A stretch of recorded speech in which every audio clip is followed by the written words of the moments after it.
Hello, my sweet friend. I am Cristina Arevalo, a cake decorator, coach, and teacher, and I am here to empower my fellow cake artists to unleash their creativity and unite as a strong cake community. Whether you are a seasoned professional or just starting out, this podcast is here to support and empower you on your cake decorating journey. Let me coach you for success by setting achievable goals, understanding that managing your time and having a positive mindset, knowing your customers, and learning how to teach your craft are all as important as flour, sugar, and eggs. I'll share what has worked for me from a very personal and relatable perspective. My goal is to help you establish your presence, reduce stress related to time and working hours, and engage in cake collaborations and competitions. Eventually, you could become that featured cake artist in a magazine or teach at international events just like me. Welcome to the Art Cake Coach podcast. Well, hello, my sweet friends, and welcome to another episode of the Art Cake Coach podcast. Christina here. Super happy because this week is Cake International. I'm leaving for Birmingham in about 2 days. So I'm very excited. I'm very excited to see all of my friends, to take lots of selfies, to hug everyone, to teach, to demo, to compete. We are competing, or I am competing as well, to showcase my piece, to party, to get together with all those amazing cake friends that we see once a year. Mainly. So it's very exciting. It's a very exciting week for me and for a lot of people in the cake community because of Cake International. And talking about Cake International, I decided to dedicate this episode to something that comes implicit when you participate in a cake competition, which is facing failure. There are going to be a lot of winners. As you know, if you have listened to episodes before, we had two episodes, two this year and actually one last year with David Close, head judge of Cake International. And we have talked about their system of evaluation. Everybody is a winner. Okay, depending on your performance, you win either a gold, a bronze, a gold, a silver, a bronze, a merit for participation. If you didn't score enough to get a bronze, and I mean, you compete against yourself. You're not competing against others, so it's not like there's only one winner. But of course, we have the overall winners in the gold of each category, and we have the overall winner of the competition. So there's going to be a lot of winners, but of course, there are going to be a lot of, I'm not going to say losers, but maybe people whose results won't match their expectation. And of course, we can take that as a failure. So I wanted to dedicate today's episode to facing failure as cake artists. Um, we all face the pressure and the setbacks. We all feel the scare of being judged. We all feel the pressure of our peers, even if it's imaginary. Sometimes the pressure is there by ourselves. Is like it's not given by others, but we have certain standards so high that when those things don't match, we face failure and we feel like a failure. And that's the thing that I think we need to focus on today's episode. That's the thing we need to change in our mind, because how we face that failure is going to determine, and I think David mentioned it here in the episode, is going to determine your future as a cake artist. For me, competitions, I mean, it's a lot of emotions involved in there. I'm not per se a person who enjoys competing. Since I was a kid, there is there's people who are born with this competitive spirit, right?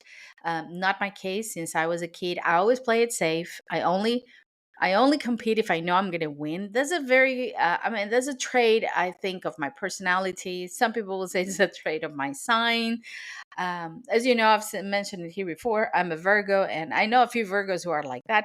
We only, or I'm going to talk about myself. I compete if I know I have at least a minimum chance of winning. Otherwise, I just I just won't even lose my time doing it. But with the years, I mean, with I get, I guess, a little bit of knowledge and wisdom that comes with age. You get out of your comfort zone. I have got out of my comfort zone. I have decided to give it a try to different things, and this, including competitions, exposing myself, exposing my work, putting yourself out there, getting out of your comfort zone.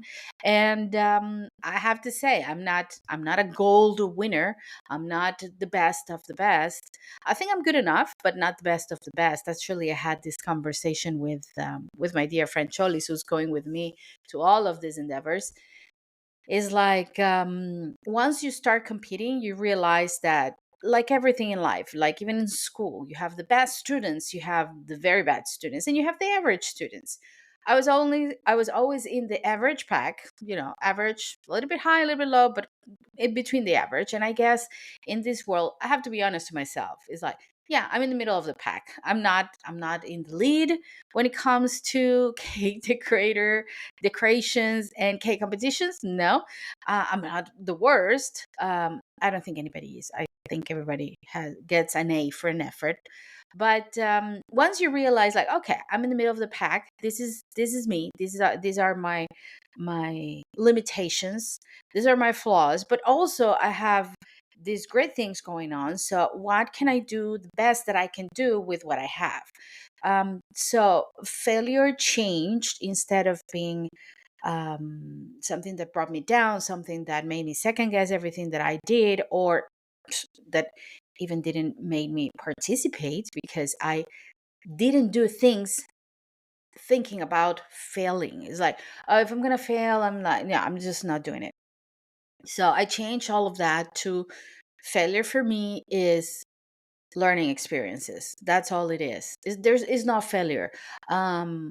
We had an amazing guest here also, Adriano Sumbo, and he also mentioned that. And coming from somebody who's that high on the international cake decorating world, who has failed and has learned from his failure, I mean, that's it. That's all it is. It's failure and feedback from that failure is what's going to make you better, is what's going to make you grow. This is how I face it. But it wasn't easy to get to that point. There were a lot of sadness, tears, and anger involved in order to get to that point. I'm telling you right now, after a few competitions, not so many, I know a few of my friends, Miriam, if you're listening, who's an avid competitor in many K competitions. She loves that. She has that competitive spirit. Apparently, as she mentioned here as well, since she was a kid. So she's been around for a long time, and she knows what it is to win, but she also knows what it is to lose. The thing is, sometimes you win, sometimes you lose. How you face failure, that's the thing that you can control. And that's what this episode is about. We all go through it. We all go through failure at some point, either if it's a cake competition, if it's an unhappy client, if it is a project that we didn't measure our expectations, if it is a business that is not going that well, or parts of our business that we just simply don't know how to do. There is failure involved every day. What can we control? How we face that failure. And that's what I'm here to help. So stay tuned, don't go anywhere, because in the next part, in the next few parts of this episode, we're going to be talking about the definition of failure. What do we believe it is and how we can face it? Identifying lessons in failure, resilience, very important. And at the end, I will have some words of encouragement and a very useful failure checklist. Yes, you're going to get out of here with a checklist to not only identify your failures, but turn in your setbacks into stepping stones to grow. So don't go anywhere, because the episode is about to start. Hey, my sweet friend, if you like this episode and enjoy this podcast, there is only one thing I want from you. Please like, follow, and leave me a started review in any of your favorite podcast platform where you're listening to this podcast now. This way, this program can keep growing. The algorithm will show it to more cake artists who will benefit from it. Download the episode, share it on your social media, and tag me, and I'll gladly tag you and follow you back. I would love to hear what you have to say. You can leave me a voice message on Anchor, Spotify for podcasters, answer the questions and polls on the episode, or leave me a comment on my social media. Even if you don't like what I say, I would love to hear your opinion. And let me invite you to follow me on Instagram as at the Art K Coach or in any of my social media accounts. I'll leave you all the links in the description of this episode. Thank you so much for listening to the Art K Coach podcast. Society often defines failure in a very rigid and final terms, typically as a lack of success or deviation from a set goal and standard. This definition, of course, carries a very hard stigma.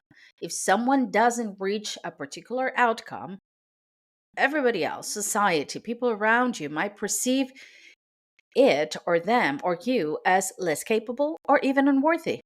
The problem is when you perceive yourself as less capable or unworthy because of your failure. Because success is often celebrated publicly, people share it on social media, people talk about it. You have all your diplomas in the wall and all your trophies in the cabinet, and you talk about it and you share with your friends.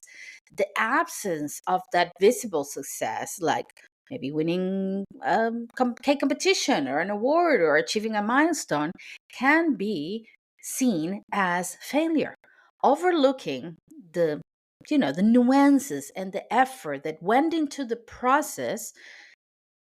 It's not good, because even though if you didn't win, there were a lot of lessons to be learned in the process, and that's where we are going to focus. Now, society tends to view also failure as something negative to avoid, often ignoring the value of learning and grow that it can provide. What happens in the creative fields like ourselves? We work in a creative environment with our cake decoration business. This approach can be limiting, and it puts pressure on the cake artist, in this case, to get it right the first time, which, as we know, most of us who work in the kitchen, who have been doing cakes for a long time, that isn't true. That isn't how creativity works. That's not what really happens. How many times do you have to do something to get it right? Each project that we face is like building blocks, and failure is often just necessary. It's necessary adjustments in the road to get it right.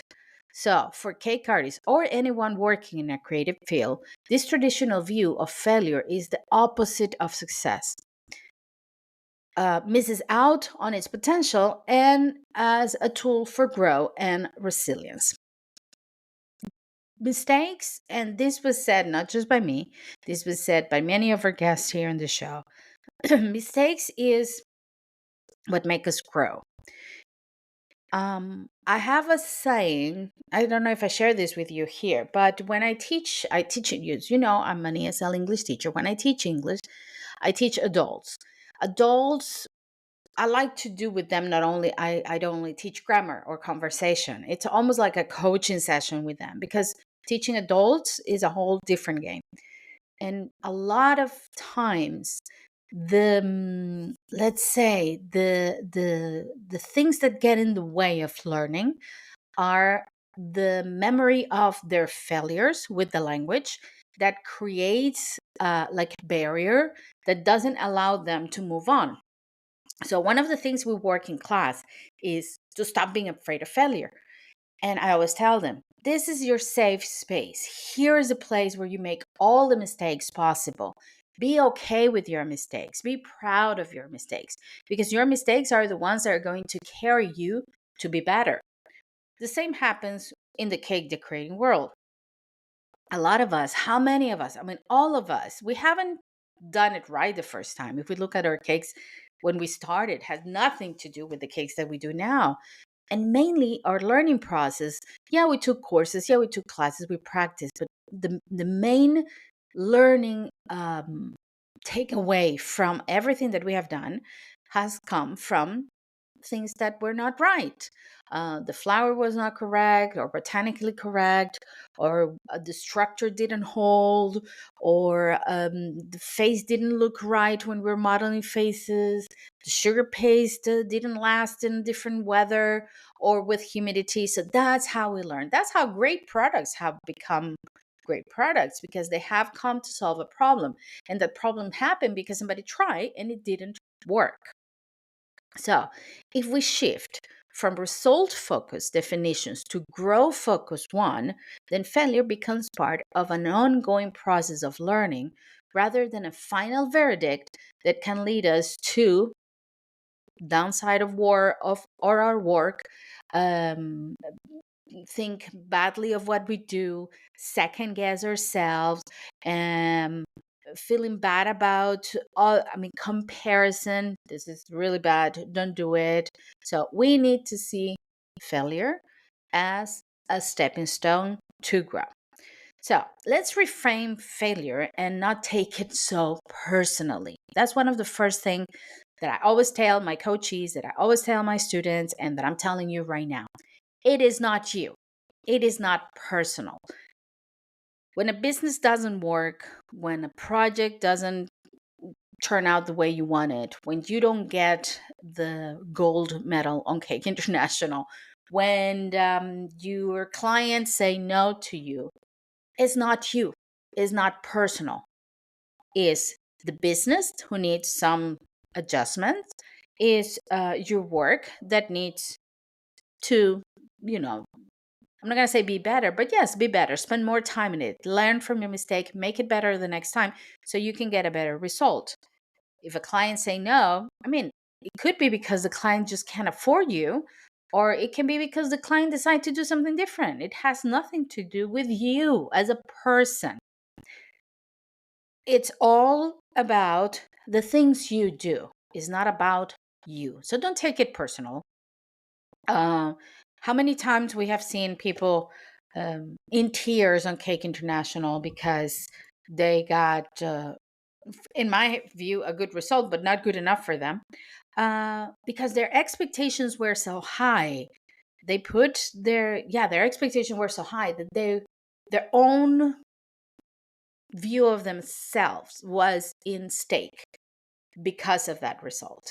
It's like, I am this big person figure in the cake world. I cannot get less than a gold. Well, you could. Maybe you were not in your best day. Maybe you took a project that was new for you, not what you usually used to do. Maybe the materials were not on point. Maybe the weather didn't help you. I don't know. A lot of things can happen. That doesn't mean that you were a failure. That means that that project failed your expectations. The project, not you. So don't take it personally. As I mentioned before, how I face failure um, as a stepping stone. It wasn't like that at the beginning. I used to take it personally a lot. That's why I'm sharing this with you today. I used to take it um, very personal. It was me who was wrong. It was me who was, I mean, a lot of imposter syndrome, a lot of second guessing.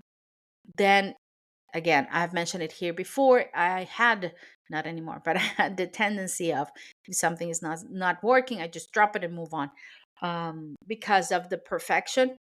Like, if it's not perfect, it's not worth it. So if it's not working, it's not worth it. I just leave it and drop projects, or drop things to do, or even drop careers. I don't know, drop uh, endeavors, everything, because it's like, no, not for me. I'm not doing it. Which was seen as a failure as well. So yeah, it was like a double standard failure in there for me. Until I realized this is not getting me anywhere. And one of the things that helped me, we're going to talk about this later on in the episode. One of the things that helped me was, first, be honest with myself. Second, putting myself out there plainly, like talk with my cake friends. Like, I feel I'm in this level and I'm this, and this is not working, and this is not, I'm not perfect. Don't create expectations around yourself. I stopped creating expectations around myself. Like I'm not perfect, and I'm showing you how unperfect I am. I'm not afraid of your judgment because I have judged myself enough. So nobody can judge me worse than myself. So you can say whatever you want. It's not gonna come in. With that, I started to see failure first as a more common thing. I started seeing other people saying, "Oh, you know what? I feel the same. You know what? I do too." Sometimes I take it personally, but it's not personal, right? So I start creating this this group of cake friends that, like, yeah, we're all in the same thing here. We all feel like failures, but hey, guys, isn't it personal? We're not that bad. We're good at other things. I mean, helping others helped me see my failure differently. Um, I do commit. I do take things seriously, but if I do it as serious as I can, and I do it as best as I can, and still doesn't work, it's not a failure. It's just, okay, I need to change this view. I need to change this. This is not the right approach. Let's see how to make it work. So that's how I have faced failure, especially in the last couple of years. Maybe after the pandemic, everything changed after the pandemic.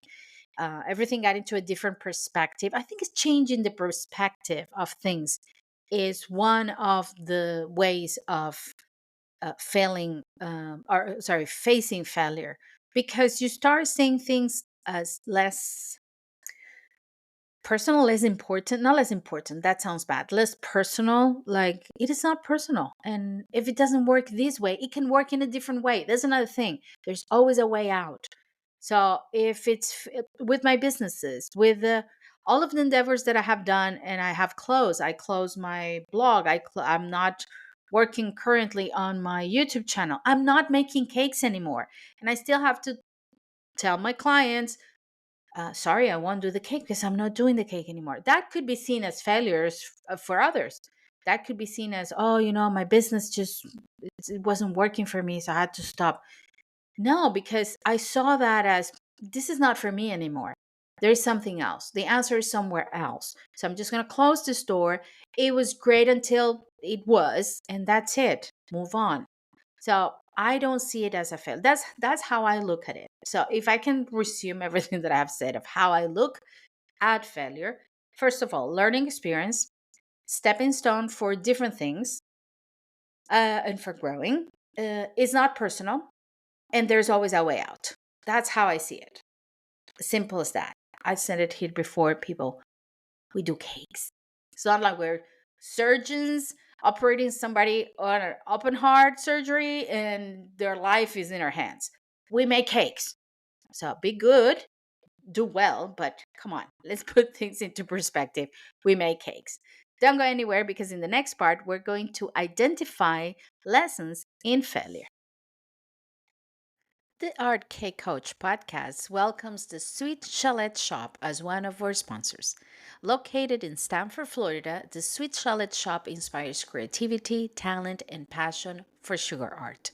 The stores offer a space to learn, bake, and create sugar masterpieces. Since opening in 2015, it has brought the best products, techniques, and teachers to the community, offering classes and mentorship for all skill levels.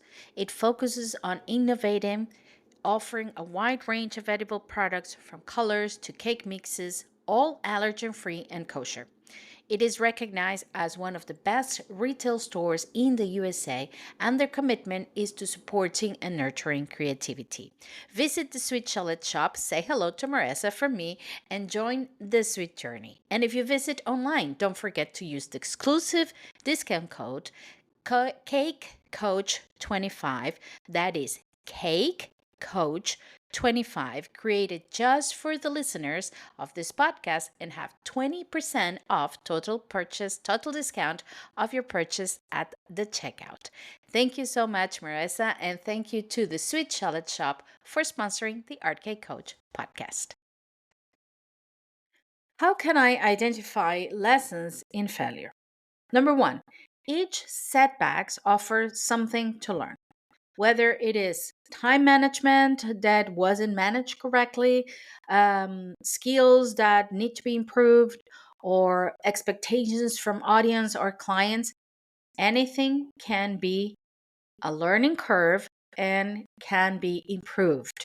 Okay, anything, there's a way out. There's a way out for everything, like I said before.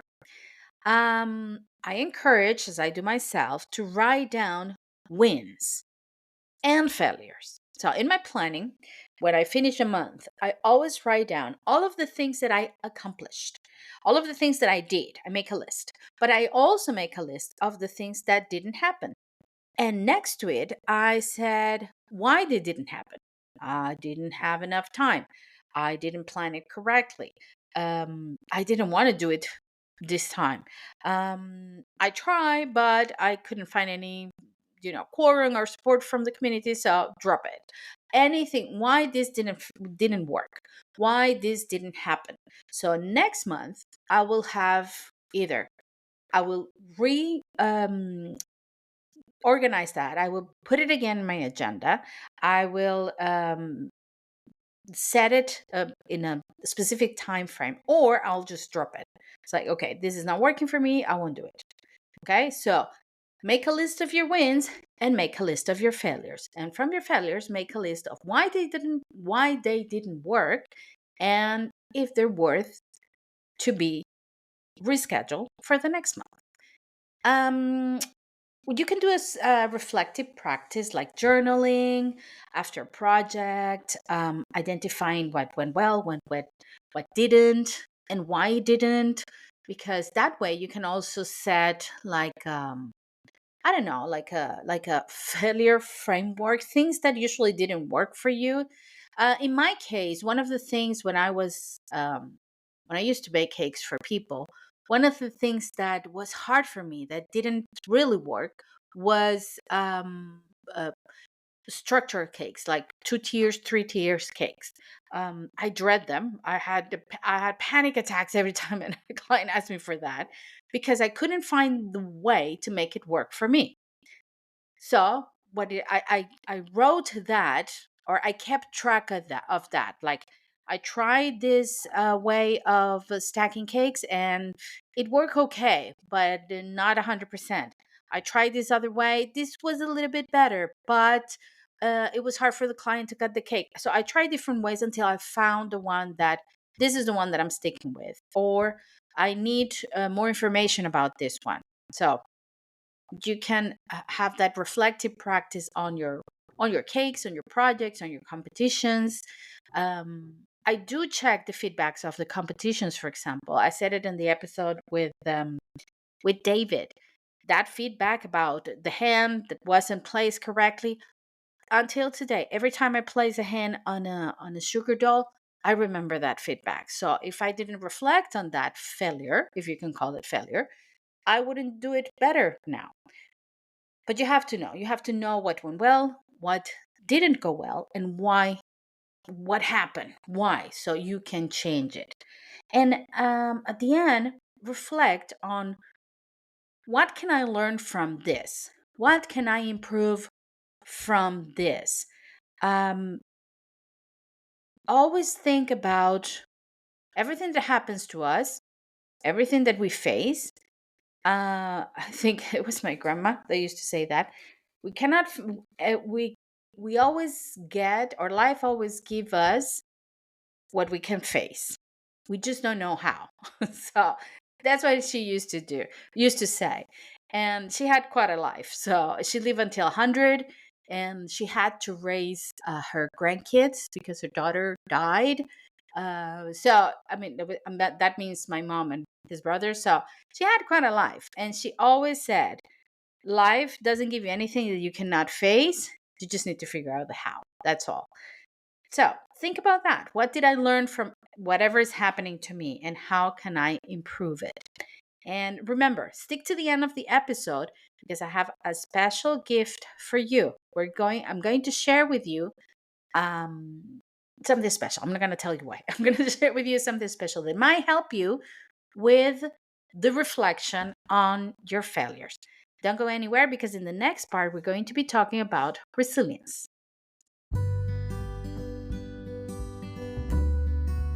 As your K coach, I am here to help you. If you want to go a little bit further in your journey to organize your time, set clear goals, maybe teach, work on your mindset, or set a roadmap for results, especially for results and success, I am here for you.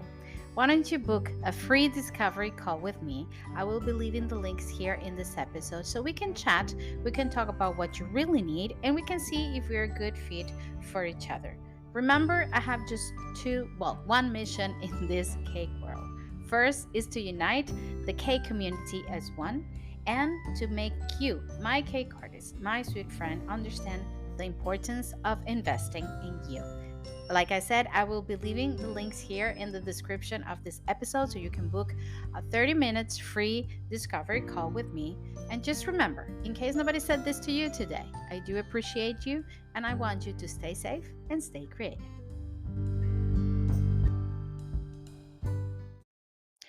Resilience. Resilience in cake artistry can mean using your failure as a fuel to keep creating and growing. Uh, It's very important to set new goals after failure and focus on small wins instead of the big picture. You can focus on the little steps along the way instead of focusing on the big picture. So not if it fails, but if you come from a failure, you don't see the big picture as daunting, as something that can go really, really wrong. So if you're coming from failure, instead of reframing everything into the big picture, work on the little details, those little things that didn't work, and make it grow from there. You can recommend, you can create, I'm going to recommend you, but you can create like a progress board where you can visually add notes or notes to your recipe or pictures of the things that you want to achieve, small accomplishments. Visually encourage you to remind you of how much you have grown from your failure until the point that you're now and how you're going to overcome. Remember, the problems are going to happen. We just need to know the how we're going to overcome it. And sometimes it's not clear, but having a visual prompt of the things that we're doing can help us get to that how. Um, and Even though you can feel demotivated after a failure, even though you can feel like you don't want to look at it anymore, you don't want to see it anymore, uh, just try one little step at the time. Try to get back on that motivation. Search for your creativity. Look within. Celebrate other wins so you can get back into a positive mindset, into a positive state, so you can continue and you can actually succeed in the future projects that you have ahead of you. Now, don't go anywhere because I'm going to give you some words of encouragement and practical tips that you can use in order to overcome any failures. Setbacks do not define you, my friend. They're just parts of everyone's journey. So don't blame yourself. Don't put yourself down because things have not worked the way you wanted. Okay. It's not about, maybe it's going to sound bad, but it's not about, I'm not going to tell you to lower your expectations. It's about managing the emotional part of those expectations, managing how we let ourselves be taken over or ruled by those expectations. So it's not about you, it doesn't define you. Here are some tips that can help you overcome that sense of failure. Embrace a growth mindset. Remember that every challenge teaches you something valuable. Seek support from your community. This is super important. I mentioned this before, and it helped me a lot. When you connect with fellow cake artists and share experience, first of all, it can be incredibly healing because you know that you're not alone. When you talk to your community, when you talk to other people, when you open yourself, when you're true to yourself and to others, and you show yourself vulnerable, I can say that that's one of the things that has helped me grow the most. I know my failures.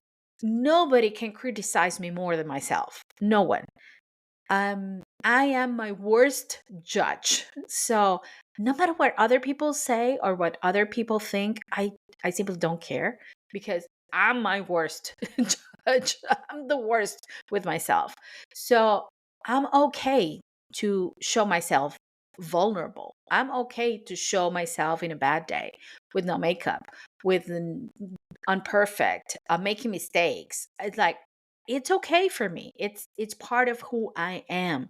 And once I show that to my community, once I showed everybody, I think that's the secret of my success, if I can call it the secret of my success, is and the people who like me, they like me because of that. It's people who don't like me because of that. But people who like me, they like me because of that. It's me. It's what you see. There's no production, there's no extra makeup, there is no, this is me, what I am every day. I've tried to show you my best, but I also tell you there are some times that I'm not in my best. There are some times that I'm not in this mood. So it's okay when I show myself vulnerable. I found a lot of support with other people that were like, "Hey, I resonate with that. That I feel like that. I do make mistakes as well." So for me, it was not like, "Oh, see, I'm an example to follow." No, for me, it was like, "Oh, I'm not alone." I show my vulnerability, so everybody was open to show theirs. And it's like, okay, we're not alone. We do make mistakes. We don't feel 100% all the time. Um, we feel bad when we lose. We feel bad when we are demotivated sometimes. We don't have creativity sometimes, and that sense of community is incredibly healing, was incredibly healing, and it is a very humbling experience. And it's that sense of I'm not alone in this. We all feel the same. From I mean, the cake artist who's just starting from their kitchen doing their kids' birthday cakes to the biggest name in the cake industry, we all feel the same. We all do. We all second guess. We all feel like failures. We celebrate our wins. We don't celebrate our wins. We feel like imposter syndrome sometimes. We all do. So seek community support because you're going to see that you're not a goal. You're not alone. And set small goals after failure. And set small goals after failure. Break down big projects into small achievable steps so you can keep your confidence and keep your momentum. You don't face the big goal. I said it before. You don't face the big monster at the end. Just little steps at the time. Be kind to yourself because just because be kind to yourself. You are not alone in this. One of the things that I always tell my coaches and I always tell everybody who I come across with is avoid comparison. Each each cake artist journey is unique. Comparing yourself on social media, comparing yourself on a cake competition, comparing yourself to, I don't know, the other cake artists in your town is not going to help you in anything. Mind your own business. Compare yourself to yourself 5, 10, 8, 2 years ago, 1 year ago. See how much you have grown since you started. But going through somebody's feed, comparing your piece on the table of Cake International with somebody else's, comparing yourself to the artist who started 20 years ago and you just started 5 years ago, what's the point on that? The only thing it's going to do is amplify unnecessary feelings of failure. That's the only thing it's going to do. Celebrate small wins always. Okay. Keep track of the small wins, of the little accomplishment, and keep that motivation going. And embrace learning. Learning is a great tool to heal yourself from failure. When you fail and you really go deep and check why did I fail, usually is because of a lack of knowledge. And you can only face a lack of knowledge by learning more. So remember, failure is part of a learning curve. Um, if you learn how to overcome that, you're not only going to become a better cake artist, but you're going to become a better problem solver. And we need more of that in the world, in every area of the world, not only as cake artists. Now, don't go anywhere because I have a very special gift for you. Stay tuned, stay there, don't go anywhere.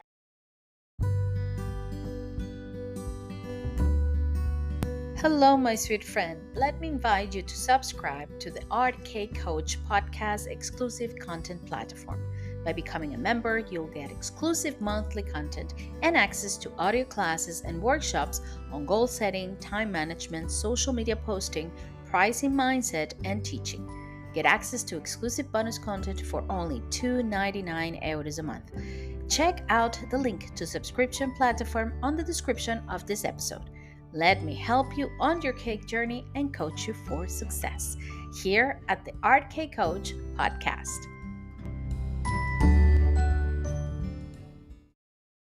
Okay, my friend, and as I promised, I have for you, and it's not just here, I'm going to be leaving the link here on the episode because you can actually find this failure checklist, turning setbacks into stepping stones, on a Google Drive document that you can copy and paste and use it on your own. So I will be leaving the link of that document here for you so you can take it with you, just copy and paste on your own, either Google Sheets or Word document, so you can have this checklist and reflect every time you think you're facing failure. What is this checklist about? Number one, reflect on the experience. You're going to ask yourself, everything is specified on the list. So I'm just going to go and read it very quickly. In the reflective part, reflect on experience, you're going to find questions like, what happened? What did I hope would happen? And what were the key challenges? You're going to have special notes to know what to write down in each question. Number two, identify lessons. What did I learn from this? Were there any patterns? What skills or resources could help me in the future? That's from number two, identifying lessons. Number three, our third part, evaluate emotional response. How did this setback make me feel? What can I do to process these feelings? Answer those questions very honestly. Again, like I said, you're going to have in this document that you can download. I'm also going to give you the PDF version of it so you can have both. But if you copy and paste on the Google Forms, either on Google Sheets or on Word, uh, you can write directly in it. So it's going to be easier. Number four, take actionable steps for next time. What would I do differently? Who can I ask for advice or guidance? And what small goals can I set to rebuild confidence? Number five, celebrate what went right. Were there any success within the failure? What strengths did I show? Finally, reframe the experience. How will I view this month or year or this next quarter, whatever you work with, and how has this helped me grow? This is a checklist for failure, but the idea is to turn setbacks into stepping stones. So it's sort of like a journaling, like a reflection exercise where you can go and check what happened and how can I make the best out of it. Remember, you have two options. I'm going to share with you in the description of this episode a PDF with this information, also a Google document, a Google Drive document that you can access directly with the link that I'm going to leave. Just copy and paste it either in another Google document or in Word so you can write directly into your form. This is a little gift for all of you before you embark in any new endeavor, either if it is going to Cake International, which if you're going to Cake International, I cannot wait to see you, to hug you, and to take a selfie with you. Or if you're just starting out your business, facing a difficult client, trying to be part of a cake collaboration or a magazine feature, and things are not working out for you, use this checklist so you can turn all your setbacks into stepping stones. And I wish you all the best of the best, the best of luck. The best, I'm going to change that. I'm not going to wish you the best of luck. I'm going to wish you the best learning experience from whatever the outcome is. That's what I'm going to wish you. Um, and many success, even if failure is part of that success. So I'm going to leave you with that one, my friends. I cannot wait to see you at Cake International. And if I don't see you in Cake International, I love you the same. And I send you a virtual hug from me. So, my sweet friends, thank you so much for listening to today's episode. And as always, stay safe and stay creative. I'll see you next time.